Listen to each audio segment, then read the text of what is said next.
இறைவா உம் வல்லமை மேலானது, இறைவா உம் வார்த்தைகள் மேலானது.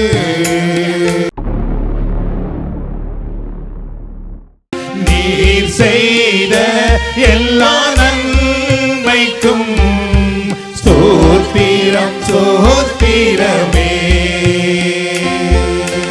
எண்ணி முடியாம் அதிசயங்கள் செய்பவரே ஸ்தோத்திரமே.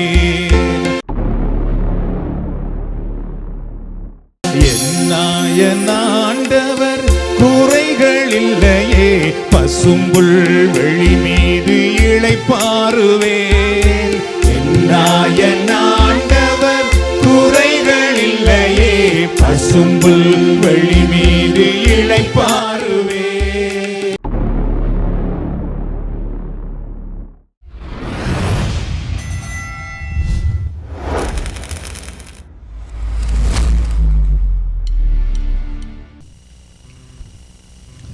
So tonight we are going to meditate on turning trials into trails.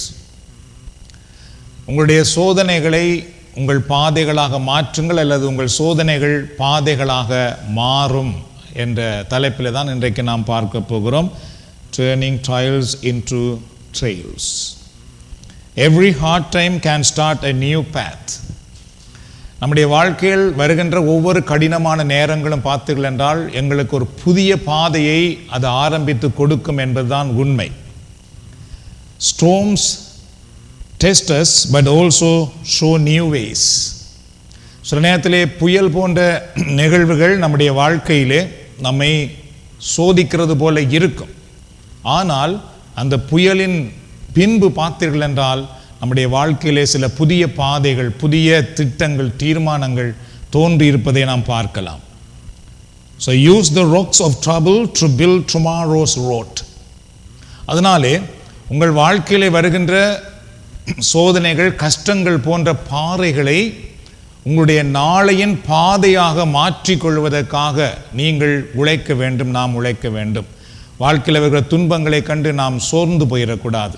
பாறைகள் போல வருகிற துன்பங்களைத்தான் நம்முடைய வாழ்வின் பாதைகளாக நாம் மாற்றிக்கொள்ள கற்றுக்கொண்டோம் என்றால் அது நமக்கு ஒரு பெரிய வெற்றியை கொடுக்கும்.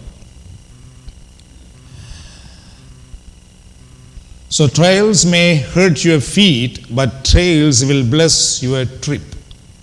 ஆகவே சோதனைகள் எங்களுடைய பாதங்களை சில நேரம் நோக பண்ணலாம், ஆனால் அதன் வழியாக உருவாகிற பாதைகள் இருக்கிறது அல்லவா, அது நம்முடைய வாழ்க்கையை சமாதானப்படுத்தி நடத்துவதாக இருக்கும். ஆகிய வாழ்க்கையிலே சோதனைகளை வெற்றி கொள்ளாதவர்கள் யாருமே மேலே வந்ததல்ல. எல்லோரும் சோதனைகளை சந்திப்பார்கள். ஆனால் சோதனைகளை வெற்றி கொள்ள தெரிந்தவர்கள் சாதனையாளர்களாக மாறிவிடுகின்றார்கள். ஆகவே நம்முடைய வாழ்க்கையில் என்ன சோதனைகள் வந்தாலும் நீங்கள் ஒருபோதும் சோர்ந்து போக வேண்டாம். நன்றாக ஜெபிக்க ஆரம்பியுங்கள். என்ன கஷ்டங்கள் வந்தாலும் ஜெபிக்க ஆரம்பியுங்கள். என்றால் கடவுள் அதுக்கு பின்பு ஒரு பெரிய வெளிச்சத்தை வைத்திருக்கிறார். When night is darkest, faith shines brightest. எப்பொழுது இரவு இருட்டாக இருக்கிறதோ அல்லது இரவு இருட்டாக இருக்கும் பொழுது நம்முடைய நம்பிக்கை பார்த்தீர்கள் என்றால் பிரகாசமாக பிரகாசிக்கும். நம்பிக்கை இல்லை என்றால் இருட்டு இருட்டாகவே தெரியும், இருட்டு பயத்தை கொடுக்கும். சரியோ? ஆனால் நம்பிக்கை இருக்குமாக இருந்தால் இருட்டுக்குள்ளே பிரகாசத்தை நம்மால் பார்க்கக்கூடியதாக இருக்கும். God may not remove the mountains, He saw the path around it. சரியோ? இது நாம் அறிந்து கொள்ள வேண்டும். பல முறைகள் கடவுள் நமக்கு முன்பாக இருக்கிற மலையை அகற்றுவதில்லை, ஆனால் அதை சுற்றி இருக்கிற பாதையை நமக்கு காட்டுவார். அது அப்படியே இருக்கட்டும், விட்டுடு, நீ நான் உனக்கு பாதையை காட்டணும், அந்த பாதையால் நீ போயிரு. மலையோடு நீ போராடி கொண்டு இருக்காதே, நான் உனக்கு காட்டுகிற பாதையில் நீ போயிரு அப்படின்ட்டு கடவுள் பாதையை காட்டுவார். So your story is a path that help others in hard times. அது எங்களுடைய வாழ்வின் கதைகள் பார்த்தீர்கள் என்றால் பின்னைய நாட்களிலே வேதனைகள், கஷ்டத்தில், துன்பத்தில் உள்ளவர்களுக்கு ஒரு அமைதியை கொடுக்கிற வாழ்க்கையாக மாறி விடுகின்றது. சரியோ? அதுதான் விசுவாசம் நம்ம கொடுக்கின்ற ஒரு பெரிய வெற்றி. பல முறைகளிலே வாழ்நாள் முழுவதும் எத்தனையோ மக்கள் துன்பத்தில் இருப்பார்கள். ஆனால் கடவுளிடத்தில் வருகிறவர்கள் துன்பத்திலிருந்து கடவுளிடத்திலே வருவார்கள். அதற்கு பின்பு அவர்கள் எத்தனையோ பேருக்கு ஆறுதலான கருவிகளாக மாறி விடுவார்கள். சரியோ? அதை தான் ஆண்டவர் நம்முடைய வாழ்க்கையிலே செய்கிறார். சென்ட் பேட்ரே பியோ அவர் என்ன சொல்லுகிறார் என்றால், the harder the trial, the greater the reward அப்படி என்று. சரியோ? the harder the trial, the greater the reward அப்படி என்று கூறுகிறார். புனித பியோ என்ன சொல்லுகிறார் பாருங்கள், சோதனை எவ்வளவு கடினமாக இருக்கிறதோ அவ்வளவு அதிக வெகுமதியும் கிடைக்கும் அப்படி என்று கூறுகின்றார். சோதனைகள் எவ்வளவு கடினமாக இருக்கிறதோ அவ்வளவு அதிகமான வெகுமதி கிடைக்கும். இதை யார் சொல்லுவார்கள் என்றால் ஃபெய்த்தில் உள்ளவர்கள் சொல்லுவார்கள். விசுவாசம் இல்லாதவர்கள் சொல்ல மாட்டார்கள். சரியோ? உலகத்துக்குள் இருக்கிறவர்கள் இதை சொல்ல மாட்டார்கள். சோதனைகள் வரும் பொழுது இது எனக்கு ஒரு பெரிய வெற்றியாக வரப்போகிறது ஒருபோதும் சொல்ல மாட்டார்கள். ஆனால் கடவுளை நம்புகிற நம்மால் அது சொல்லக்கூடியதாக இருக்கிறது. So Saint Pio emphasized that the challenges we face are not only part of our spiritual journey but also an opportunity for greater reward in God's eyes. ஆகவே இந்த புனிதர் என்ன சொல்லுகிறார் என்று பார்த்துக்கொண்டால், நம்முடைய வாழ்க்கையில் நாம் சந்திக்கின்ற சவால்கள் பிரச்சனைகள் எல்லாமே நம்முடைய வாழ்வினுடைய ஒரு துன்பமாக அல்லது ஒரு கஷ்டமாக இருப்பதற்கு பதிலாக எங்களுடைய ஆன்மீக வாழ்க்கையிலே அது ஒரு பகுதியாக இருக்கின்றது. அதை தவிர்த்து விட முடியாது. சரியோ? ஆன்மீக பாதையிலே கட்டாயமாக சில கஷ்டங்கள் வரத்தான் செய்கிறது. ஆனால் அதனுடைய வெகுமதி, அதனால் கிடைக்கின்ற வெகுமதி பார்த்தீர்கள் என்றால் பெரிய ஒரு வெற்றியாக நமக்கு கிடைக்கிறது அப்படி என்று இந்த புனிதர் நமக்கு கற்றுக் கொடுக்கின்றார். So hard times are like storms and sharp rocks. நம்முடைய வாழ்க்கையில் சந்திக்கிற சில கஷ்டங்கள் பார்த்துக்கின்றால் புயல் போல இருக்கும், அதே நேரத்தில் மிக கூர்மையான பாறையாக இருக்கும். But they push our root deeper and shape our new road. ஆனால் அந்த கஷ்டங்கள் அந்த துன்பங்கள் தான் பார்த்தீர்கள் என்றால் நம்முடைய வாழ்க்கையிலே நாம் அதிகமாக வேரூன்றுவதற்கு அது உதவி செய்கின்றது. அதே நேரத்திலே புதிய பாதையை நமக்கு காட்டி விடுகின்றது. சரியோ? நமக்கு ஒரு கஷ்டம் இல்லைன்னா நாம் லேசில் ஜெபிக்க மாட்டோம். நீங்கள் பாருங்கள், அப்படியே அந்த என்ஜாய்மெண்ட்லேயே இருப்போமே தவிர செபிக்கவனும் போல தெரியாது. ஆனால் சில நேரத்தில் சில கஷ்டங்கள் வந்த உடனே நாம் ஓடி வந்து செபிக்க ஆரம்பிக்கின்றோம். கடவுள் சில நேரத்தில் நாம் செபிப்பதற்காகவே அப்படியான சூழ்நிலையை நமக்கு உருவாக்குகிறார். ஒழுங்காக செபித்து கொண்டிருந்தால் சில நேரம் அதுலேருந்து தப்பிடலாம். அங்கங்கே நாம் ஓடி திரிஞ்சோம்னா சில நேரத்தில் அது வந்தால் தான் நாம் செபிக்க போகிறோம்னால் சில நேரம் கடவுள் அப்படியும் செய்து காட்டுறார், நம்மை செபத்திலே வழி நடத்துகிறார். ஆகவே செபம் நம்முடைய வாழ்க்கையிலே அதிகமாக வேரூன்ற செய்கிறது. So keep walking and trusting God. அதனாலே எப்பொழுதும் நாம் முன்னேறி கொண்டு இறைவனை நம்புகிறவர்களாக இருக்க அழைக்கப்படுகின்றோம். What looks broken today is really God's guiding path of our tomorrow. சரியோ? இன்றைக்கு எதெல்லாம் பிரச்சனையாக நமக்கு தெரிகிறதோ அதுதான் கடவுள் எங்களுக்கு நாளைக்கு வைத்திருக்கிற மறைவான வெற்றியான பாதைகளாகும். So believe yourself that will soon blossom come. சரியோ? அதனால் நம்முடைய வாழ்க்கையிலே விரைவாக அந்த மலர்ச்சி அந்த மகிழ்ச்சி நமக்கு கிடைக்கும் என்று நாம் இறைவனை நம்புவதற்காக அழைக்கப்படுகிறோம். God's promise, Isaiah chapter 27 verse 6. கடவுள் பார்த்தீர்கள் என்றால் ஏசாயாவின் திருநூல் 27ஆம் அதிகாரத்திலே 6வது வசனத்திலே ஒரு வாக்குத்தத்தத்தை கொடுக்கின்றார் இஸ்ராயேல் மக்களுக்கு. In days to come Jacob shall take root, Israel shall blossom and put forth shoot and fill the whole world with fruit. ஏசாயா 27:6வது இறைவார்த்தையிலே இறைவன் என்ன கூறுகிறார் பாருங்கள், வருங்காலத்தில் யாக்கோபு வேரூன்றி நிற்பான், இஸ்ரவேல் பூத்து மலருவான், உலகத்தையெல்லாம் கனிகளால் நிரப்புவான். சரியோ? அப்ப நிகழ்காலத்திலே நடந்து கொண்டிருக்கின்றது. வருங்காலத்தை பற்றி இப்பொழுது கடவுள் பேசுகிறார். சரியோ? வருங்காலத்தில் யாக்கோபு. அப்ப நிகழ்காலத்தில் இப்பொழுது யாக்கோபு பல நெருக்கங்கள் மத்தியிலே பல துன்பத்தின் மத்தியிலே அந்த மக்கள் இருக்கிறார்கள். அப்படி இருக்கும் பொழுதுதான் கடவுள் சொல்லுகிறார், வருங்காலத்தில் அவருடைய வாழ்க்கையில் என்ன நடக்கப் போகிறது என்றால் அவர்கள் வேரூன்றி நிற்பார்கள், பூத்து மலருவார்கள், அது மட்டுமில்லாமல் உலகத்தையெல்லாம் கனிகளால் நிரப்புவார்கள்.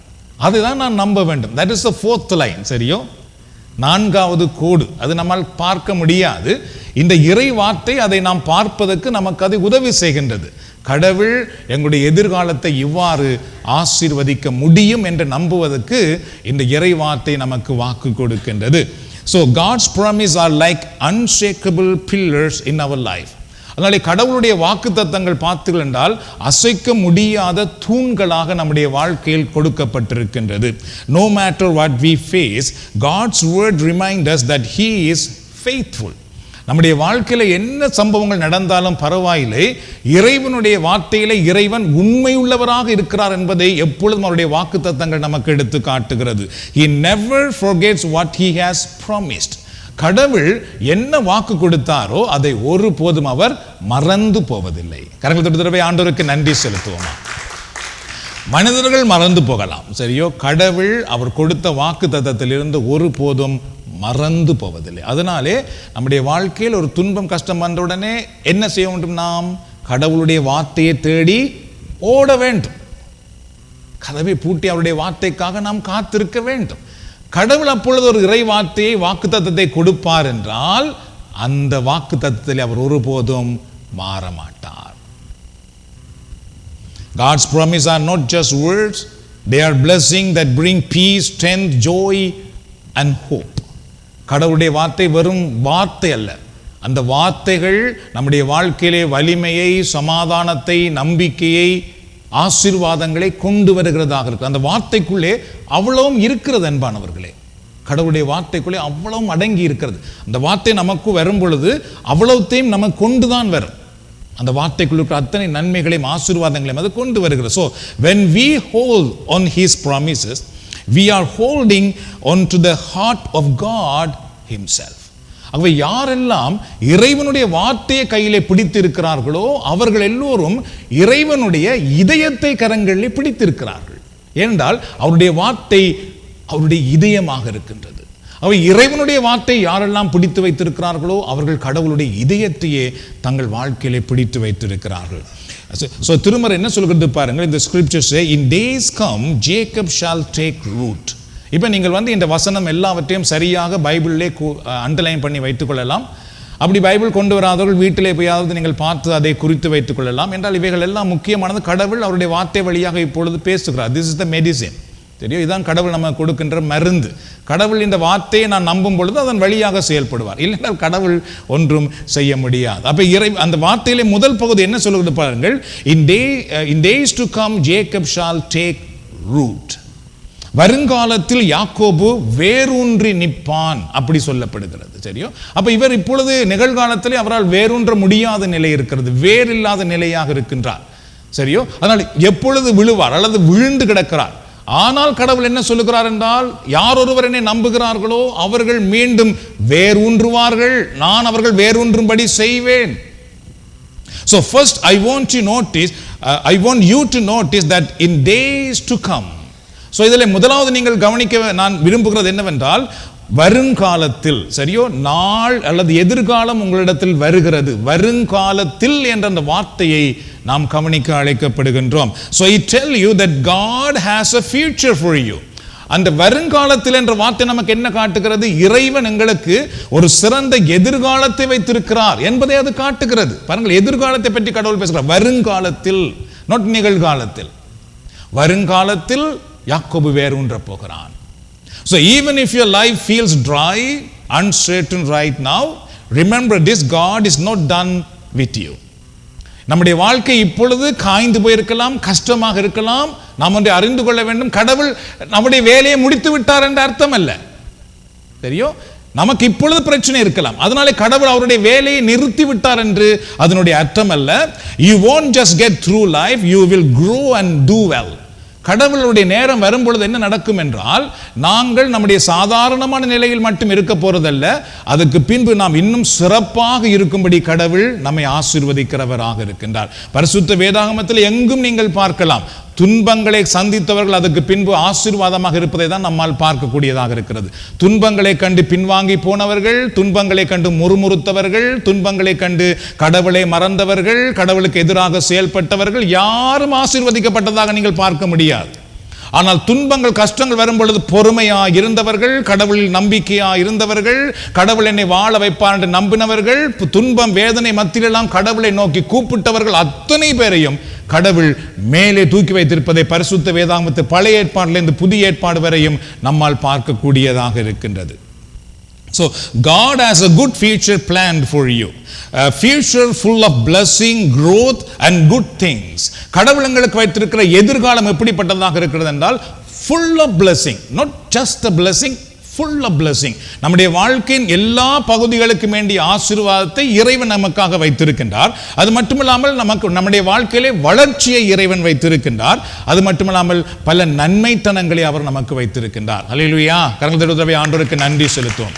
சரியோ, கடவுள் எப்பொழுதும் நம்முடைய வாழ்க்கையிலே வளர்ச்சி பாதையை வைத்திருக்கிறார் என்பதை ஒருபோதும் மறக்கக்கூடாது. சரியோ, நாங்கள் எப்பொழுதும் அவருடைய நன்மைத்தனங்களில், ஆவிக்குரிய வாழ்க்கையில், குடும்ப வாழ்க்கையில் வளர்ந்து வரும்படி கடவுள் எங்களை ஆசீர்வதிக்கிறவராக இருக்கின்றார்.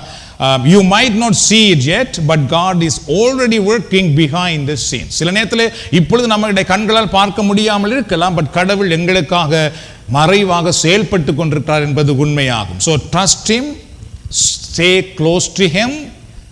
What he has started in your life, he will finish.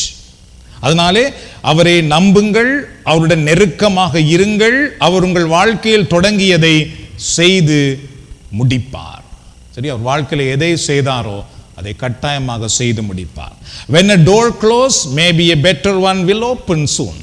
சரியா? சில நேரத்திலே இப்பொழுது ஒரு கதவு பூட்டப்பட்டிருக்கலாம், ஆனால் அதை விட சிறந்த கதவு அதிசீக்கிரமாக திறக்கும் என்பது உண்மையாகும். What looks like a problem could lead to a blessing.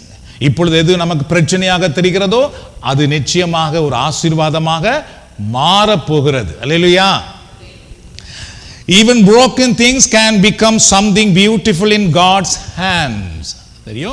இப்பொழுது உடைந்தது போல இருக்கிற நம்முடைய வாழ்க்கை, உடைந்தது போல இருக்கிற பிரச்சனை கூட அது கடவுளுடைய கரங்களுக்குள் வரும் பொழுது மிக அழகானதாக மாற்றப்பட சக்தி வாய்ந்ததாக இருக்கிறது. So the Holy Bible says again, the Jacob shall take root. அந்த இறை வார்த்தையிலே அடுத்த பகுதி என்ன சொல்கிறது பாருங்கள், யாக்கோபு வேரூன்றி நிற்பான். ஸோ வருங்காலத்தில் நாம் இப்பொழுது பார்த்துட்டோம் ஃபியூச்சர், அதுக்கு பின்பு வேரூன்றி நிற்பான் என்று கடவுள் கூறுகின்றார். So the roots speak of depth, strength and stability. அந்த வேர் நமக்கு எதை காட்டுகிறால், வருங்காலத்தில் யாக்கோபு வேரூன்றி நிற்பான் என்று சொல்லுகிறார் அந்த கடவுள்.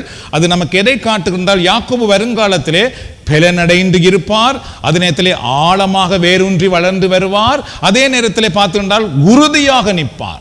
என்றால் வேர் அதை தான் நமக்கு கொடுக்கிறது. ஒரு மரத்துக்கு உறுதியாக நிற்கும்படி செய்கிறது, ஆழமாக போய் அந்த மரத்தை உயரமாக வளரும்படி செய்கின்றது, அதே நேரத்திலே அந்த மரத்துக்கு பலன் கொடுக்கின்றது. அப்ப கடவுள் நாங்கள் வேரூன்றும்படி ஆசீர்வதிக்கிறார் என்றால், அல்லது நீங்கள் ஆண்டவரே நான் வேரூன்றும்படி என்னை ஆசீர்வதியும் ஆண்டவரே என்று நீங்கள் ஜெபிப்பீர்கள் என்றால், உங்கள் வாழ்க்கையில் நடக்க போகிறது என்னவென்றால், நீங்கள் ஆழமாக ஆண்டவருக்குள் வளரப் போகிறீர்கள், அதே நேரத்தில் நீங்கள் உயரமாக வளர்ந்து வலிமையாக நீங்கள் நிற்க போகின்றீர்கள், அதே நேரத்தில் நீங்கள் தொடர்ந்து அந்த ஆசீர்வாதத்தில் நிற்க போகிறீர்கள் என்பதை அது காட்டுகிறது. வேரூன்றி நிற்பான் என்றதை காட்டுகிறது.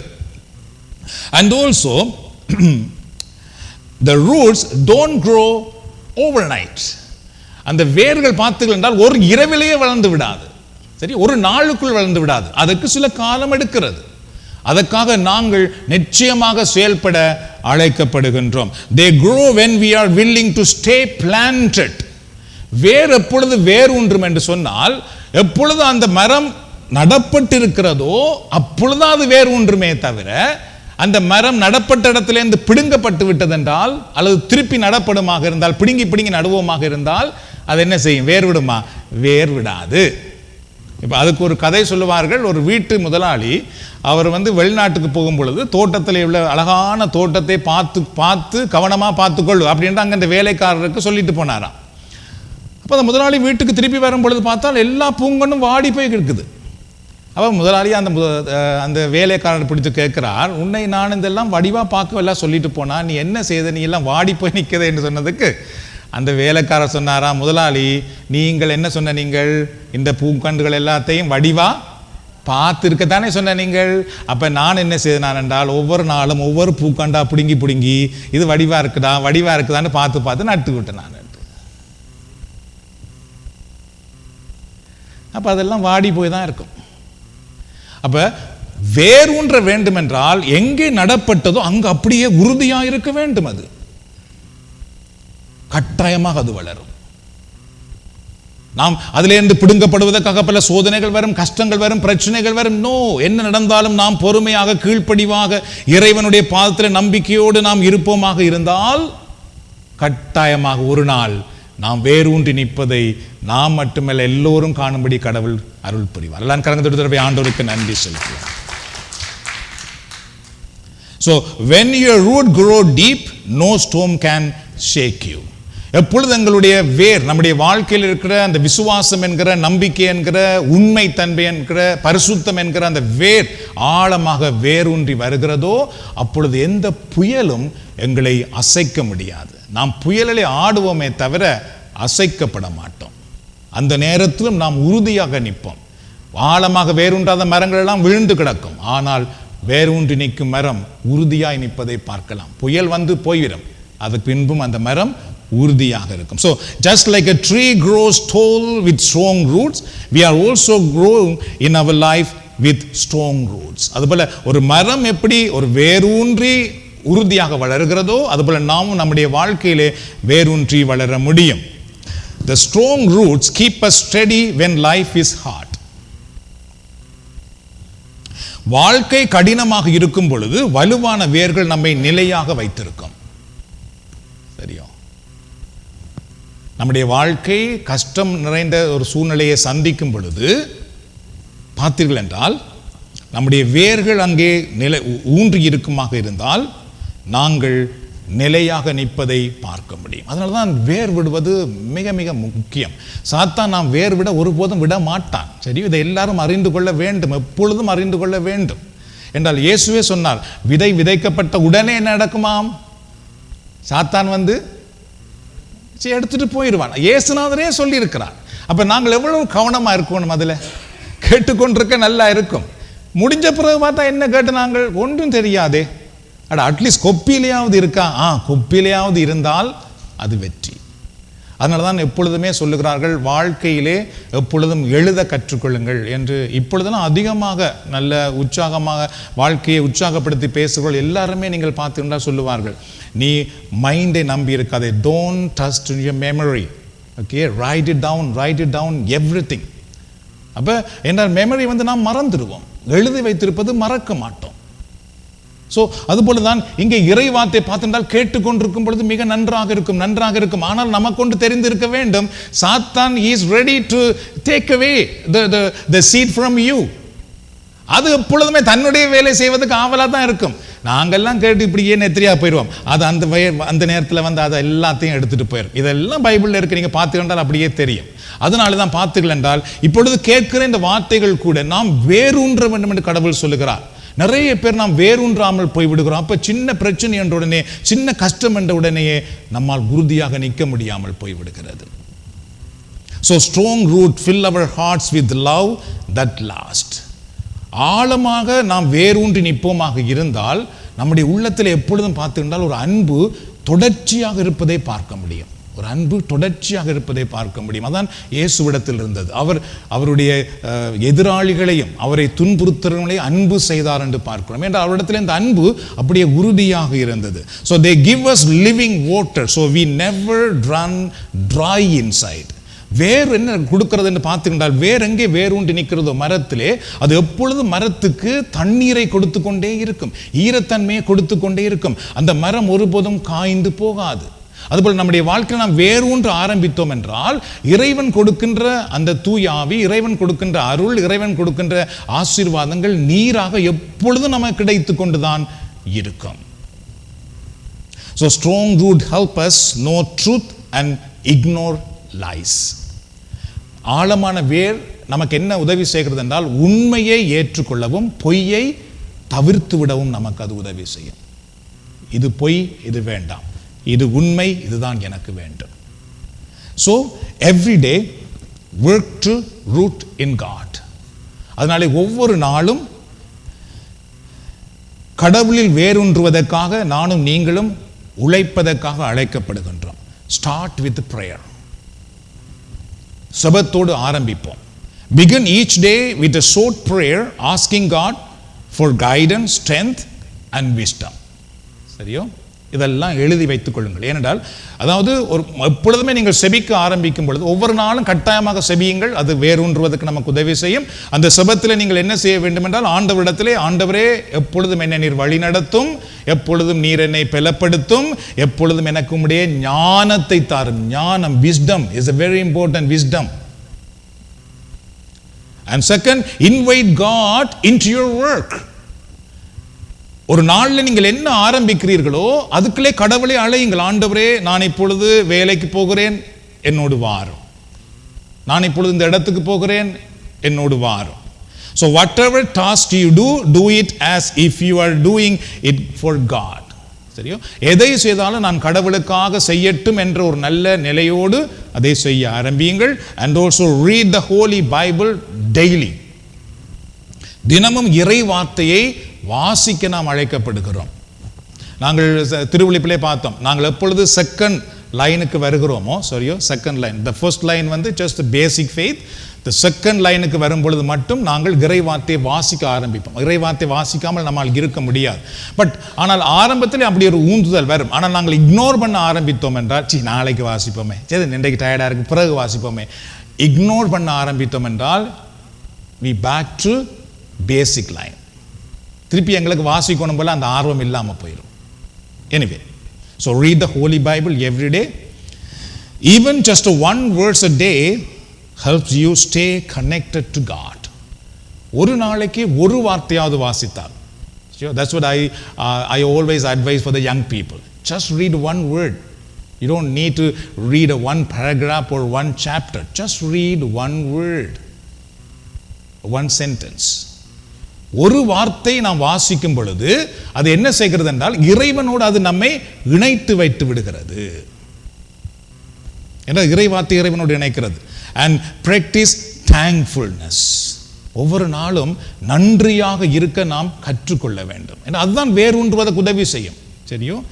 Throughout the day, thank God for small blessings, for your job, your health, your co-worker or any good moment. ஒவ்வொரு நாளும் பார்த்துக்கின்ற ஆண்டவரே, என்னோடு எனக்கு தந்த வேலைக்காக நன்றி கூறுகிறேன், என்னோடு வேலை செய்கிறவர்களுக்காக நான் நன்றி கூறுகிறேன், எனக்கு நல்ல உடல் சுகத்தை கொடுத்தீரே அதற்காக நான் உமக்கு நன்றி கூறுகிறேன். So show love and integrity. எப்பொழுதுமே நாம் மற்றவர்களுக்கு நேர்மையையும் அன்பையும் கொடுக்கிறவர்களாக இருக்க வேண்டும் என்றால் இது ரெண்டும் தான் நம்மை கடவுளுக்குள்ளே வேரூன்ற வைக்கிறது. Don't judge. சரியோ? நாங்கள் ஒரு நாளும் ஜட்ஜ் பண்ணி கொண்டிருக்க கூடாது ஆக்களை. That's not God's work. அது கடவுளுடைய வேலை அல்ல. அது கடவுள் பார்த்து கொள்வார். நாங்கள் அன்பு செய்யவும் அதே நேரத்தில் இன்டெகிரிட்டி, நேர்மையாக இருக்கவும் அழைக்கப்படுகிறோம். Be kind, honest and patient with others. இதுதான் கஷ்டம். மிச்சம் முதல் சொன்னதெல்லாம் பரவாயில்ல, செய்திடலாம். செபிக்கவா ஓடி போய் செபிப்போம், இறை வார்த்தை வாசிக்கிறோம், அதுவும் பரவாயில்ல, அதையும் நாம் செய்திடலாம். ஆனால் இந்த கைண்ட், எல்லாரோடையும் நல்லவர்களாக இருப்பது, உண்மையா இருப்பது, பொறுமையா இருப்பது, யாரோடு மற்றவர்களோடு நாம் அதை அப்படி செய்வது என்பது பெரிய சேலஞ்ச் தான். ஆனால் நாம் அதை செய்யும் பொழுது என்ன உண்டாகும்? வேரூன்ற ஆரம்பிக்கின்றோம். So end the day reflecting with God. ஒரு நாள் முடியும் பொழுது நாம் மீண்டும் இறைவனோடு நாம் ஒன்றிணைந்து இறைவனோடு நம்மை இணைத்துக் கொள்ளுகிறவர்களாக, அவரை பற்றி சிந்திக்கிறவர்களாக வர வேண்டும். At night talk to God about your day. இரவு நாம் படுக்கைக்கு போகும் பொழுது அந்த நாளை பற்றி இறைவனோடு நாம் கதைப்பதற்காக அழைக்கப்படுகின்றோம். What went well, what was hard and ask him to help you grow. அந்த நாளில் எனக்கு என்னவெல்லாம் கடுமையாக வந்தது, ஆண்டவரே இந்த கடுமையான நேரத்தில் என்னோடு இருந்தீரே உமக்கு நன்றி. இந்த நாளில் எனக்கு என்னவெல்லாம் நன்றாக நடந்தது, இதெல்லாம் நீ நன்றாக செய்து கொடுத்தீரே உமக்கு நன்றி. ஆனால் நான் உமக்குள்ளே எப்பொழுதும் வளர்ந்து வர எனக்கு நீர் உதவி செய்யும். So the next part of the word says, Israel shall blossom and put forth shoots. அடுத்த அந்த இறைவாத்தினுடைய இரண்டாவது பகுதி என்ன சொல்கிறது பாருங்கள். இஸ்ரவேல் தளிர்விட்டு பூத்து மலருவான்.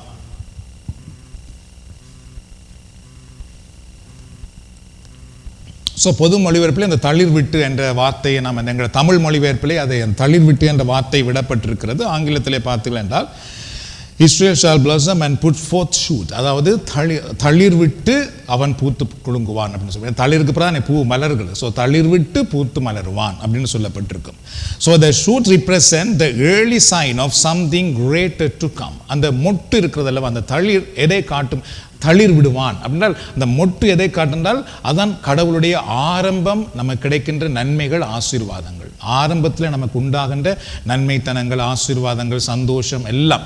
இந்த ஆன்மீக பயணத்தில் நீங்கள் பார்த்தீர்கள் என்றால் நிறைய மக்கள் ஆரம்பத்திலே எவ்வளவு உற்சாகமாக, சந்தோஷமாக, நல்ல கீழ்ப்படிவாக, நல்ல செபிக்கிறவர்களாக இருப்பார்கள். ஆனால் பின்பு கொஞ்சம் கொஞ்சம் கொஞ்சம் கொஞ்சமாக அதில் இருந்து குறைந்து போக ஆரம்பிப்பார்கள். ஸோ ஆரம்பத்தை நாம் எப்பொழுதும் பிடித்து கொண்டிருந்தால் தான் நாங்கள் கட்டாயமாக பூத்து மலர்கிறவர்களாக மாறிவிடுவோம். So in that verse a shoot is a young, அதாவது வந்து பார்த்தீங்கன்னா அந்த மொட்டு என்பது பார்த்தீர்கள் என்றால் it's a young, the first small branch of new life. அந்த தளிர் தான் பார்த்துக்கின்றால் மரத்திலே முதல்ல வருகின்ற ஒரு கிளையாக இருக்கிறது. So just as a plant you will come alive again. So அது நமக்கு என்ன காட்டுகின்றால் அவன் தளிர் விட்டு பூத்து மலருவான் அப்படின்னு ஆண்டவர் சொல்லும் பொழுது என்ன கூறுகிறார் என்றால் அவன் மரித்து போக மாட்டான், அவன் தள்ளப்பட்டு போக மாட்டான், திரும்பவும் அவன் வாழ்க்கையிலே துளிர் வர ஆரம்பிக்கும். கரங்கள் தருவதற்கு ஆண்டவருக்கு நன்றி செலுத்தும். சரியோ, நாம் ஒவ்வொரு முறை நாம் ஒன்றை அறிந்து கொள்ள வேண்டும். ஒவ்வொரு முறை நமக்கு என்ன கஷ்டம் வந்தாலும் கட்டாயமாக மீண்டும் ஆண்டவர் அதிலிருந்து துளிர் விட்டு நாம் மலரும்படி ஆசீர்வதிக்கிறவராக இருக்கின்றார். So your life will flourish and produce new growth. நம்முடைய வாழ்க்கை மலர்ந்து புதிய வளர்ச்சியை நமக்கு கொடுக்கும். So this verse reminds us, no matter how barren things may seem, God can bring new birth. அந்த இறைவார்த்தை நமக்கு என்ன அந்த பகுதி காட்டுகிறது என்றால் விடயங்கள் எவ்வளவு பயனற்றதாக தோன்றினாலும் கடவுளால் புதிய பிறப்பை நம்முடைய வாழ்க்கையில் கொண்டு வர முடியும். சரி, அதான் தளிர் விட்டு பூத்து மலருவான். ஸோ அது நமக்கு என்ன காட்டுகிறது என்றால் வாழ்க்கையில் என்ன சூழ்நிலை வந்தாலும் மீண்டும் நாம் துளிர் விட்டு வருவதற்கு இறைவனால் அதை கொடுக்க முடியும். So God can cause you to grow again. நாம் மீண்டும் வளர்வதற்கு இறைவனால் முடியும். God can cause you to bear fruit again. நாம் மீண்டும் கனி கொடுப்பதற்கு இறைவனால் செய்ய முடியும். God can bring beauty out of your broken season. நம்முடைய வாழ்வின் உடைந்த நிலைகளில் இருந்து மீண்டும் அழகான ஒரு நிலையை கடவுளால் கொண்டு வர முடியும். God can make a dry place bloom with new life. எங்கு நாம் காய்ந்தவர்களாக இருக்கின்றோமோ அங்கு நாம் மலர்ந்து வருவதை இறைவனால் கொண்டு வர முடியும். God can restore what was lost and make it flourish again.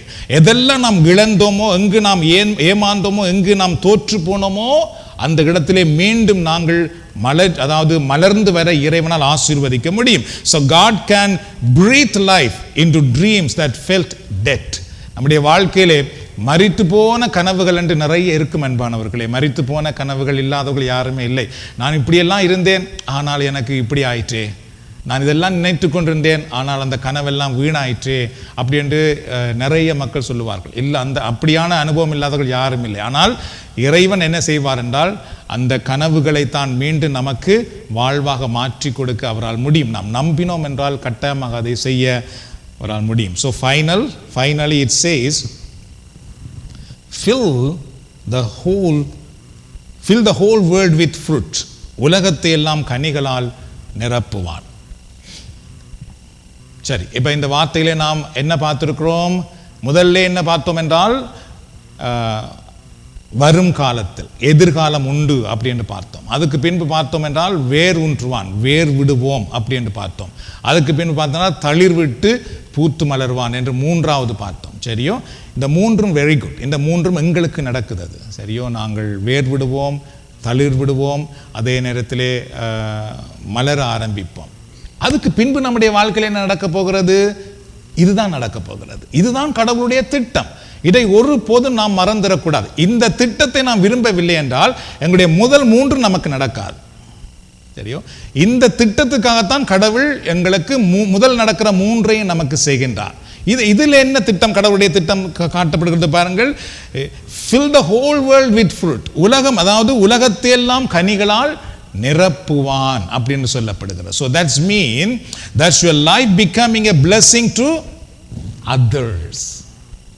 So இதுதான் கடவுளுடைய மகா பெரிய திட்டம் என்பானவர்களே. எங்களுடைய வாழ்க்கை மற்றவர்களுக்கும் ஆசீர்வாதமாக இருக்க வேண்டும் என்பது கடவுளுடைய திட்டம்.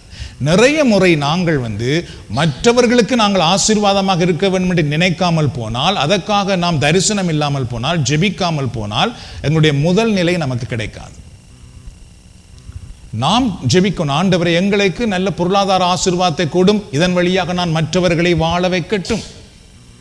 எனக்கு நல்ல சமாதானத்தை கொடும், சமாதானம் இல்லாதவர்களுக்கு நான் சமாதானத்தை கொடுக்கட்டும். எனக்கு நல்ல உடல் சுகத்தை கொடும், உடல் நோயோடு இருக்கிறவர்களுக்காக நான் போய் செபிக்கட்டும். என்றால் இங்கேதான் கடவுள் திட்டத்தை வைத்திருக்கிறார். எல்லாவற்றிலும் என்னுடைய பிரச்சனையை நீர் தீரும், பிரச்சனைகளோடு உள்ளவர்களுக்கு நான் ஒரு தீர்வாக மாறுவேன் என்றால் இது கடவுளுடைய திட்டம். நான் அப்படியே ஆசீர்வதிக்கப்பட்டு நான் மட்டுமே வாழ்ந்துட்டு போறது கடவுளுடைய திட்டம் அல்ல. என் வழியாக மற்றவர்கள் ஆசீர்வதிக்கப்பட வேண்டும். எனக்கு ஒரு வீட்டை கொடும், இதன் வழியாக நான் உம்முடைய நாமத்தை மாட்சிப்படுத்துவேன். எனக்கு ஒரு நல்ல வேலையை கொடும், இதன் வழியாக நான் உம்முடைய ஊழியத்தை கட்டி எழுப்புவேன். என்றால் நாம் நமக்கென்று வைத்திருப்பது கடவுளுடைய விருப்பம் அல்ல, நாம் அதை மற்றவர்களுக்கு கொடுக்க நினைப்பதுதான் கடவுளுடைய ஆசீர்வாதம். So is more than just abundant, is overflowing. இதில் நீங்க பார்த்தீங்கன்னா எவ்வளத்தை நிரப்புவார் என்று சொல்லப்பட்டிருக்கிறது, உலகத்தையே நிரப்புவான். அப்ப ஒரு கிராமத்தை அல்ல, ஒரு நாட்டை அல்ல, ஆண்டவர் வாக்கு கொடுக்கிறார், உலகம் முழுவதையுமே நீ கனிகளால் நிரப்ப முடியும், நிரப்புவாய், நான் உன்னை ஆசீர்வதிப்பேன். ஸோ அதனுடைய அர்த்தம் என்னவென்றால் ஜஸ்ட் ஓவர்ஃப்ளோயிங், அதாவது போதுமானதுக்கு மேலானதாக கடவுளால் கொடுக்க முடியுமா? கொடுக்க முடியும். கரங்களை ஆண்டவருக்கு நன்றி செலுத்துவோமா? எனக்கு தெரியும், நம்புவது மிக கஷ்டமாக தான் இருக்கும். வருஷம் முழுக்க உழைச்சாலே மோல்கேஜ் கட்டுறதுக்கு பத்தாம கிடக்குது. இதை தாண்டி போதுமானதுக்கு மேலாக எங்க கிடைக்க போகுது நமக்கு அப்படின்ட்டு நாம் நினைப்போம். இல்லை, இந்த வார்த்தையை பார்ப்போம், அதை வார்த்தையை பார்த்து நாம் ஜெபிப்போம். ஏன்னா கடவுளுடைய திட்டம் அப்படி இருக்கிறது. ஓவர்ஃப்ளோயிங், நிறைந்து வழியும்படி கடவுளால் ஆசீர்வதிக்க முடியும். So you may think my life never grows, என்னுடைய வாழ்க்கை வளராது அப்படின்னு நீங்கள் நினைக்கலாம். You may think my life never shoots, நம்முடைய வாழ்க்கை தளிர் விடாது அப்படின்னு நீங்கள் நினைக்கலாம். You may think my life never bloom, என்னுடைய வாழ்க்கை ஒரு போதுமே மலராது அப்படின்னு கூட நீங்கள் நினைக்கலாம். You may think my life never shine, என்னுடைய வாழ்க்கை ஒரு நாளும் பிரகாசிக்காதென்று அப்படின்னு நினைக்கலாம். You may think my life never gives good fruits again, என்னுடைய வாழ்க்கை மீண்டும் நல்கனி கொடுக்காதுன்னு நீங்கள் நினைக்கலாம். இப்போ நீங்க சொல்லலாம், பிரதர் இதுதான் நீங்க சரியா சொல்றீங்க பிரதர் அப்படின்னு நீங்க நினைச்சிடக்கூடாது. முதல் சொன்னதெல்லாம் என்னால் நம்ப முடியாமல் இருக்குது, ஆனால் இப்போ சொன்னீங்க பாருங்க, அது மட்டும் நான் நம்புறேன். ஏன்னா என் வாழ்க்கையில் இது நடக்கவே நடக்காதுன்னு நான் நம்பி விட்டேன் அப்படின்னு நீங்கள் ஒருத்தர் சொல்லக்கூடாது. அப்படி நீங்கள் நினைத்து கொண்டிருக்கலாம். But remember, your days is coming, உங்களுடைய நாள் வருகிறது. நம்முடைய வாழ்வின் ஆசீர்வாதம் நம்மிடத்திலே வருகிறது. When your time comes, you will bloom like a flower. எப்பொழுது எங்களுடைய நேரம் வருகிறதோ அப்பொழுது ஒரு மலராக நாங்கள் பூத்து நிற்பதை நீக்க முடியும். In your season you will grow and shine. எங்களுடைய அந்த காலம் வரும் பொழுது நாங்கள் வளர்ந்து பிரகாசிக்க முடியும். When it's your moment, you will bloom up beautifully. எப்பொழுது அந்த நேரம் நமக்கு வருகிறதோ அப்பொழுது நாம் மிக வடிவானவர்களாக நாம் பிரகாசிக்க முடியும். In the right time you will bloom from where you were once hidden. எங்கெல்லாம் நீங்கள் மறைக்கப்பட்டிருந்தீர்களோ அந்த இடத்திலே நேரம் வரும்பொழுது நீங்கள் பிரகாசிக்க ஆரம்பிப்பீர்கள். Your growth will surprise everyone who don't believe in you. யாரெல்லாம் உங்களை நம்பாமல் போனார்களோ, யாரெல்லாம் உங்களை வெறுத்தார்களோ, நீங்கள் உதவாதென்று சொன்னார்களோ, அவர்கள் மத்தியிலே நீங்கள் மலர்ந்து இருப்பதை அவர்கள் காணும்படி கடவுள் செய்வார். சரியா? எதிரிகள் முன்னிலையில் நான் உனக்கு பந்தி அமர்த்தி என்று கடவுள் சொன்னார் அல்லவா? அதனுடைய அர்த்தம் அதுதான். நாம் எங்கு தள்ளப்பட்டோமோ அவர்கள் மத்தியிலே நாம் பிரகாசமாக இருக்கும்படி கடவுள் ஆசீர்வதிப்பார். So when your season arrive, even tough place will see you bloom. எப்பொழுது உங்களுடைய நேரம் வருகிறதோ கஷ்டமான இடங்கள் கூட ஆசீர்வதிக்கப்பட்டிருப்பதை காணலாம். So the last one. So I am asking tonight, take root and bear fruit. வேரூன்றி கனி கொடுங்கள். ஸோ இதுதான் நீங்கள் எப்பொழுதுமே மனதில் இன்றைக்கு வீட்டுக்கு போகும்பொழுது வைத்திருக்க வேண்டும். வேரூன்றி கனி கொடுங்கள். Any challenges come in your way, grow, root deep and stand tall. என்ன சவால்கள் உங்கள் வாழ்க்கையிலே வந்தாலும் ஆழமாக வேரூன்றி உயரமாக வளர்ந்து நில்லுங்கள். Plant seed and reap blessings. அதாவது விதைகளை விதையுங்கள், அதுக்கு பின்பு ஆசீர்வாதத்தை நீங்கள் அறுவடை செய்ய முடியும். ஆகவே உங்களால் எவ்வளவு அன்பை விதைக்க முடியுமோ, உண்மையை விதைக்க முடியுமோ, நன்மைத்தனங்களை விதைக்க முடியுமோ விதையுங்கள். கட்டாயமாக ஆசீர்வாதத்தை அறுவடை செய்ய முடியும். sow with faith, reap with joy. நீங்கள் விதைக்க போகும் பொழுது கட்டாயமாக பிரச்சனைகள் வரும், கஷ்டங்கள் வரும், துன்பங்கள் வரும்.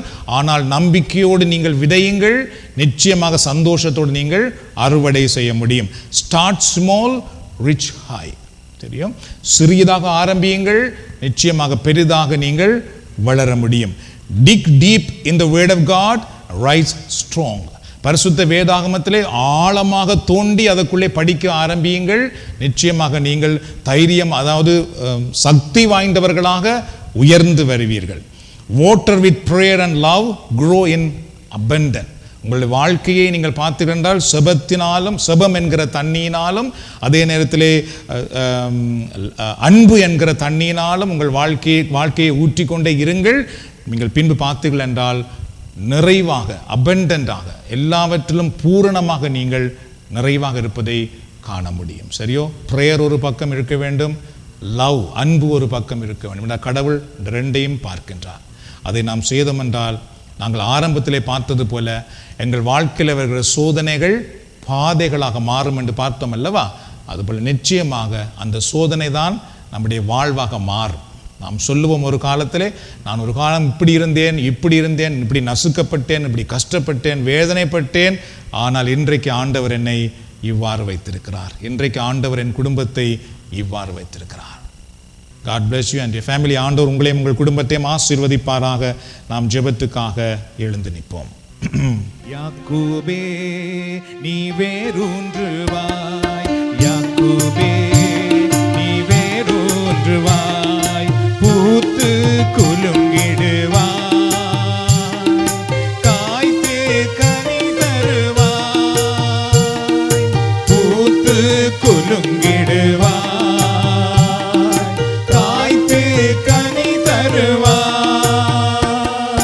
பூமியெல்லாம் நிரப்பிடுவாய், இந்த பூமியெல்லாம் நிரப்பிடுவாய்.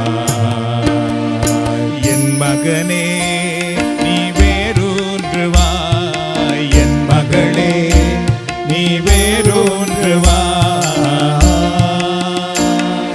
நானே காப்பாற்றுவேன், நாள்தோறும் நீர் பாய்ச்சுவேன், நானே காப்பாற்றுவேன், நாள்தோறும் நீர் பாய்ச்சுவேன், இரவும் பகலும் காத்துக்கொள்வேன், இரவும் பகலும் காத்துக்கொள்வேன், எவரும் தீங்கிழைக்க விடமாட்டேன், எவரும் தீங்கிழைக்க விடமாட்டேன். யாக்கோபே நீ வேரூன்றுவாய், யாக்கோபே நீ வேரூன்றுவாய். அருமையான மகன் அல்லவோ, பிரியமான பிள்ளை அல்லவோ, நீ அருமையான மகள் அல்லவோ, பிரியமான பிள்ளை அல்லவோ. உன்னை நான் இன்னும் நினைக்கின்றேன், உன்னை நான் இன்னும் நினைக்கின்றேன், உனக்காக என் இதயம் ஏங்குகின்றது, உனக்காக என் இதயம் ஏங்குகின்றது. யாக்கோபே நீ வேரூன்றுவாய், யாக்கோபே நீ வேரூன்றுவாய், நுகங்களை முறித்திடுவேன், கட்டுக்களை அறுத்து விட்டேன், நுகங்களை முறித்து விட்டேன், கட்டுக்களை அறுத்து விட்டேன். இனிமேல் நீ அடிமையாவதில்லை, இனிமேல் நீ அடிமையாவதில்லை, எனக்கே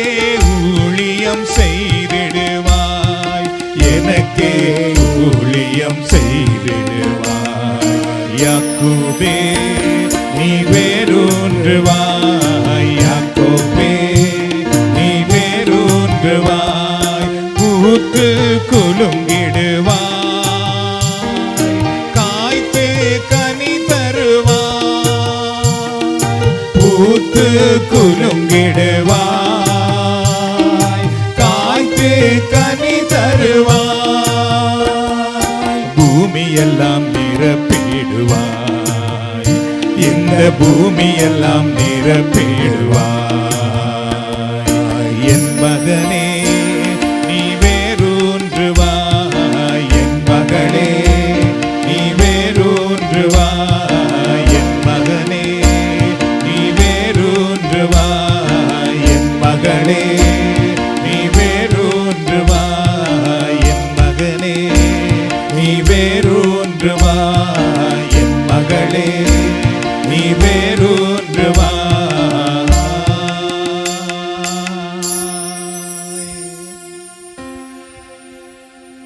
அன்பானவர்களே, ஆண்டவர் இந்த நேரத்தில் நம்மோடு பேசுகிறார். மகனே மகளே, வாழ்க்கையில் என்ன சூழ்நிலைகள் வந்தாலும் நீ நிச்சயமாக வேரூன்றுவாய் என்பதை மறந்து போகாதே. உன்னால் வேரூன்ற முடியும். நீ வேரூன்றி பூத்து குலுங்க வேண்டும். வேர் ஊன்றாமல் பூத்து குலுங்க கூடாது. அது ஒரு நாள் இல்லாமல் போய்விடும். நீ வேரூன்றி பூத்து குலுங்க வேண்டும் என்று நான் விரும்புகிறேன். அதற்காக நான் எப்பொழுதும் நீர் பாய்ச்சுவேன். அல்லும் பகலும் உன்னோடு இருந்து நான் உன்னை காத்துக் கொள்ளுவேன். நீ கனி கொடுக்க வேண்டும் என்பது என்னுடைய விருப்பம். நீ கனி கொடுத்து மகிழ்ச்சியாய், சந்தோஷமாய், உயர்வாய், செழிப்பாய் இருக்க முடியாதபடி உன் வாழ்க்கையில் இருக்கிற நுகங்களை, சுமைகளை நான் உடைத்தறிவேன்.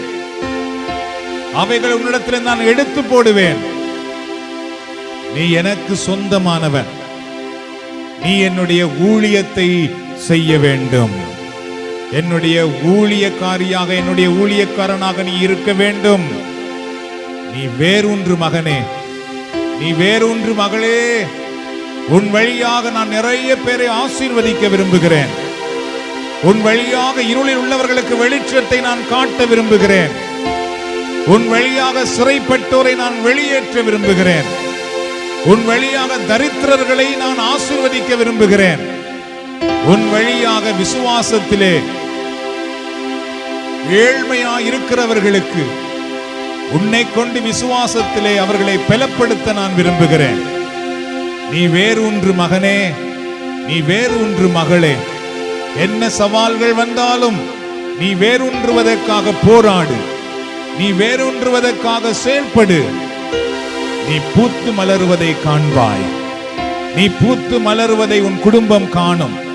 நீ பூத்து மலருவதை உன் சமூகம் காணும். உன்னை வெறுத்தவர்கள் காண்பார்கள். உன்னை ஒதுக்கினவர்கள் காண்பார்கள். உன்னை வேண்டாம் என்று சொன்னவர்கள் காண்பார்கள். அல்லேலூயா. என் உயிரான இயேசு என் உயிரோடு கலந்தே, என் உயிரே நான் உம்மை துதிப்பேன். என் உயிரே நான் உம்மை துதிப்பேன்.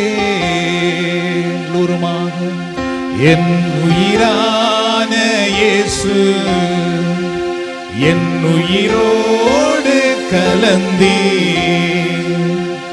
என் உயிரே நான் உம்மை துதிப்பேன். என் உயிரே நான் உம்மை துதிப்பேன். என் உயிரான உயிரான உயிரான இயேசு,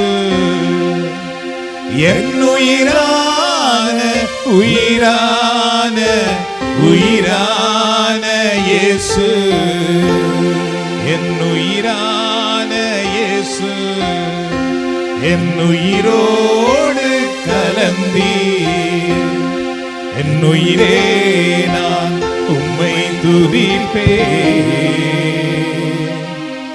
என் உயிரே நான் உம்மை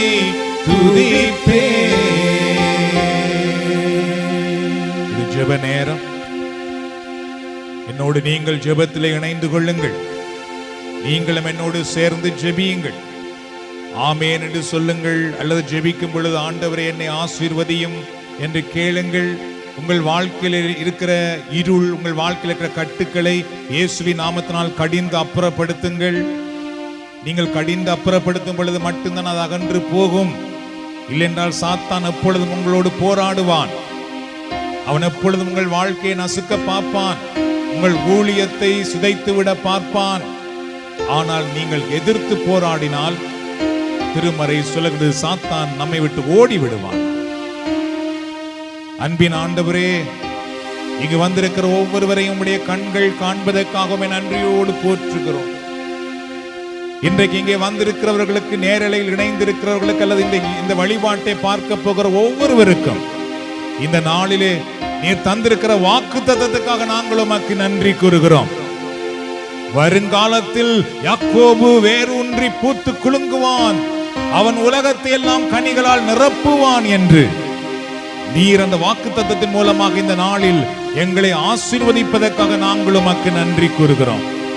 அன்பின் ஆண்டவரே, இந்த நேரத்தில் உடைய பரிசுத்த சன்னிதானத்திலே அந்த ஆசீர்வாதத்தை நாங்கள் பெற்றுக்கொள்வதற்காக எங்களை தாழ்த்தி ஒப்பு கொடுக்கிறோம். அப்பா, நீ தாம் இந்த நேரத்தில் எங்கள் பாவங்களை எல்லாம் மன்னித்தருளும், எங்கள் அக்கிரமங்களை எல்லாம் மன்னித்தருளும், உமக்கு எதிராக முறுமுறுத்த நேரங்களை மன்னித்தருளும். நீர் காட்டிய சரியான பாதையிலே நாங்கள் இருந்து விலகி போன நேரங்களுக்காக மன்னித்தருளும். அந்த பாதையில இருந்து நாங்கள் உண்மையை கண்டுகொள்ளாமல் போன நேரங்களுக்காக மன்னித்தருளும். ஆண்டவரே, நீர் எங்களுக்கென்று வைத்திருக்கிற அந்த அழகான எதிர்காலத்தை, பூத்து மலர்கிற எதிர்காலத்தை, மற்றவர்களுக்கு ஆசீர்வாதமாய் இருக்கிற எதிர்காலத்துக்காக, அந்த எதிர்காலத்தை பெற்றுக்கொள்ள முடியாதபடி நம்முடைய வாழ்க்கையில் இருக்கிற எல்லா தடைகளையும் நீக்கி, எங்கள் குடும்பத்தில் இருக்கிற எல்லா தடைகளையும் நீக்கி இந்த நேரத்தில் எங்களை ஆசீர்வதியும். ஆண்டவரே, எங்களை உம்முடைய இரத்தத்தினால் கழுவும்படி மன்றாடுகிறோம். உம்முடைய இரத்தத்தினால் எங்கள் பாவங்கள் எல்லாம் கழுவி எங்களுக்கு புது வாழ்வு தரும்படி நாங்கள் மன்றாடுகிறோம். பலிபீடத்தில் வைத்தேன் என்னை, பாவி என்னை ஏற்றுக்கொள்ளும். பலிபீடத்தில் வைத்தேன் என்னை, பாவி என்னை ஏற்றுக்கொள்ளும். அன்பின் ஆண்டவரே, இதோ இந்த நேரத்தில் உம்முடைய ஆசீர்வாதத்துக்காக நாங்கள் இப்பொழுது ஜெபிக்கின்றோம். வருங்காலத்தில் யாக்கோபு வேரூன்றுவான் என்று சொன்னீரே, இதோ இந்த நிகழ்காலத்தில் யாரெல்லாம் இப்பொழுது வேதனைகள், துன்பங்கள், கஷ்டங்கள், நோய்கள், தனிமைகள், பிரச்சனைகளோடு இருக்கின்றார்களோ, இதோ நான் ஜெபிக்கின்றேன். நீர் கொடுக்கின்ற ஆசீர்வாதமான வருங்காலத்தை அதிசீக்கிரமாக இவர்கள் காண்பார்களாக, அதிசீக்கிரமாக இவர்கள் காண்பார்களாக, அதிசீக்கிரமாக இவருடைய குடும்பம் காண்பதாக, அதிசீக்கிரமாக இவருடைய பிள்ளைகள் காண்பார்களாக. நிகழ்காலத்தில் இவர்கள் சந்தித்துக் கொண்டிருக்கிற பிரச்சனைகளை வருங்காலத்தில் இவர்கள் ஆசீர்வாதமாய் காண்பார்களாக. நிகழ்காலத்தில் இவர்கள் சந்தித்துக் கொண்டிருக்கிற பொருளாதார கஷ்டத்தை வருங்காலத்திலே போதுமானதுக்கு மேலான ஆசீர்வாதமாய் காண்பார்களாக. வருங்காலத்தில் எதெல்லாம் இப்பொழுது இழந்து போய் நிற்கிறார்களோ அதை, ஆண்டவரே, நிகழ்காலத்தில் எதெல்லாம் இவர்கள் இழந்து போய் இருக்கிறார்களோ அதை வருங்காலத்தில் இவர்கள் பன்மடங்கு ஆசீர்வாதமாய் பெறுவார்களாக. நிகழ்காலத்தில் இப்பொழுது எந்த கதவுகள் பூட்டப்பட்டிருக்கிறதோ இயேசுவின் நாமத்தினால் வருங்காலத்தில் அவைகள் எல்லாம் திறக்கப்பட்டிருப்பதை காண்பார்களாக, திறக்கப்பட்டிருப்பதை காண்பார்களாக. வருங்காலத்தில் இப்பொழுது என்னென்ன நோய்கள், என்னென்ன உடல் பிரச்சனைகள் இவர்களுடைய வாழ்க்கையை அழுத்திக் கொண்டிருக்கிறதோ இயேசுவின் நாமத்தினாலே வருங்காலத்தில் அதனுடைய சுகத்தையும் வெற்றியையும் விடுதலையும் இவர்கள் காண்பார்களாக. நன்றி கூறுகிறோம் அப்பா, நன்றி கூறுகிறோம். அன்பின் ஆண்டவரே, இதோ இந்த நேரத்தில் ஜெபிக்கிறேன். இந்த நிகழ்காலத்தில் யாரெல்லாம் இருளோடும் வேதனையோடும் சாத்தானுடைய சக்தியோடும் போராடி கொண்டிருக்கின்றார்களோ இயேசுவின் நாமத்தினால் இப்பொழுது அதிலிருந்து இவர்களுக்கு விடுதலை கிடைப்பதாக. இவர்களுடைய வருங்காலத்திலே இவர்கள் சாத்தானை வெற்றி கொண்டவர்கள் மட்டுமல்ல, சாத்தானை விரட்டுகிறவர்களாய் மாறுவார்களாக. சாத்தானுடைய கட்டுக்குள் இருக்கிறவர்களுக்கு விடுதலை கொடுக்கிறவர்களாய் மாறுவார்களாக. இருளுக்குள்ளும் சிறைச்சாலைக்குள்ளும் அடைபட்டிருக்கிறவர்களுக்கு விடுதலை வாழ்வு கொண்டு வருகிறவர்களாய் இவர்கள் மாறுவார்களாக. Thank you Lord. நன்றியோடு போற்றுகிறோம், துதிக்கிறோம், ஆராதிக்கிறோம், மகிமைப்படுத்துகிறோம். Praise you Jesus. இதோ ஆண்டவர், இந்த நேரத்தில் நம்முடைய பரிசுத்த ஆவியின் வல்லமை ஒவ்வொருவர் மேலும் இறங்கி வரட்டும். பரிசுத்த ஆவியின் அபிஷேகம் ஆண்டவரே நம்முடைய பரலோகத்தில் இருந்து ஆசீர்வாத தண்ணீராக ஊற்றப்படுவதாக. காய்ந்து போன மரங்கள் நம்முடைய ஆசீர்வாத தண்ணீரினால் மீண்டும் துளிர் விடட்டும் ஆண்டவரே, மீண்டும் பூத்து மலரட்டும் ஆண்டவரே. இயேசுவின் நாமத்திலே நாங்கள் மன்றாடுகிறோம் அப்பா. யாருடைய வாழ்க்கை, யாருடைய உள்ளம், யாருடைய குடும்பம், யாருடைய எதிர்காலம், யாருடைய வருமானம், யாருடைய வேலை இப்பொழுது காய்ந்த நிலையில் இருக்கிறதோ, அதன் மேல் உம்முடைய ஆசீர்வாத மழை பெய்யட்டும். இந்த நேரத்திலே ஆசீர்வாத மழை பெய்யட்டும். இந்த நேரத்திலே ஆசீர்வாத மழைக்காக ஜெபிக்கிறோம். இந்த நேரத்திலே அந்த வறட்சி இல்லாமல் போவதாக, வறட்சி இல்லாமல் போவதாக. ஆண்டவருடைய ஆசீர்வாத மழையினால் அந்த வறட்சி இல்லாமல் போவதாக. ஆண்டவருடைய ஆசீர்வாத மழையினால் அந்த வறட்சியிலே செழிப்பு உண்டாவதாக. ஆண்டவருடைய ஆசீர்வாத மழையினால் அங்கே துளிர் விட்டு மொட்டுக்கள் வந்து ஆண்டவரே மலர் உருவாக்கப்படுவதாக, பூத்து மலருவதாக. Praise you Jesus. எல்லாரும் இப்பொழுது உங்கள் உள்ளத்தை, உங்கள் கரங்களை உயர்த்தி உங்களுக்கு என்ன தேவை இருக்குதோ அதற்காக கடவுளை நோக்கி எல்லாரும் பாருங்கள். இந்த நேரத்திலே எல்லாரும் முதலவை அதற்காக ஜெபிக்க ஆரம்பிப்பீர்களா? தயவு செய்து உங்களுக்காக, உங்கள் தேவைகளுக்காக எல்லாரும் இப்பொழுது ஜெபிக்க ஆரம்பியுங்கள். உங்கள் குடும்பத்துக்காக, உங்கள் பிள்ளைகளுக்காக எல்லாரும் ஜெபிக்க ஆரம்பிப்போம். வாய்களை திறந்த ஆண்டவருக்கு நன்றி சொல்லி இப்பொழுது ஜெபிக்க ஆரம்பிப்போம். நன்றி ஆண்டவரே, உம்மை போற்றுகிறோம் ஆண்டவரே. ஜெபியுங்கள், ஜெபியுங்கள். உங்களுடைய ஜெபம் தான் உங்களுக்கு ஆசீர்வாதத்தை கொண்டு வரும். மன்றாடுங்கள். ஆண்டவரே, எனக்கு உடல் சுகம் இப்பொழுது கிடைப்பதாக, என்னுடைய பொருளாதாரம் இப்பொழுது ஆசீர்வதிக்கப்படுவதாக, என் வீட்டுக்குள்ளே சமாதானம் இப்பொழுது வருவதாக, என் பிள்ளைகள் இப்பொழுது ஆசீர்வதிக்கப்படுவார்களாக. ஜெபியுங்கள், வாய்களை திறந்து மன்றாடுங்கள். ஏனென்றால் உங்களுடைய ஜெபம் மட்டும்தான் விடுதலை கொடுக்கும். அன்பானவர்களே, ஜெபியுங்கள். கடவுள் உங்களுக்கு வெளிப்பாடுகளை கொடுப்பார். அதிலிருந்து நீங்கள் ஜெபிக்க ஆரம்பியுங்கள். நீங்கள் ஜெபித்துக் கொண்டிருங்கள். கடவுள் உங்களுக்கு வாக்கு தத்தங்களை கொடுப்பார். அந்த வாக்கு தத்தங்கள் உங்களுக்கு ஆசீர்வாதமாக மாறும். அன்பானவர்களே, நன்றி நன்றி நன்றி நன்றி நன்றி ஆண்டவரே. இதோ இந்த நேரத்திலே ஆண்டவர் உணர்த்துகிறார், நீங்கள் ஜெபியுங்கள். ஆண்டவரை, எனக்காக இப்பொழுது வானத்தின் கதவு திறக்கப்படுவதாக. மன்றாடுங்கள். ஆண்டவரை, எனக்காக இப்பொழுது வானத்தின் கதவு திறக்கப்படுவதாக. உம்முடைய வானத்தின் கதவு திறக்கப்பட்டு என் மேல், என் குடும்பத்தின் மேல் உம்முடைய ஆசீர்வாதங்கள் வருவதாக, உம்முடைய நன்மைத்தனங்கள் வருவதாக, உம்முடைய விடுதலையின் வல்லமை வருவதாக. நன்றி நன்றி நன்றி நன்றி ஆண்டவரே. இதோ இந்த நேரத்தில் உங்கள் குடும்பத்தை ஆசீர்வதிப்பீர்கள். எல்லாரும் உங்கள் குடும்பத்தை இப்பொழுது ஆசீர்வதிங்கள். ஆண்டவரே, இயேசுவின் நாமத்திலே என் கணவரை நான் ஆசீர்வதிக்கிறேன். இயேசுவின் நாமத்திலே என் மனைவியை ஆசீர்வதிக்கிறேன். இயேசுவின் நாமத்திலே என் பிள்ளைகளை ஆசீர்வதிக்கிறேன்.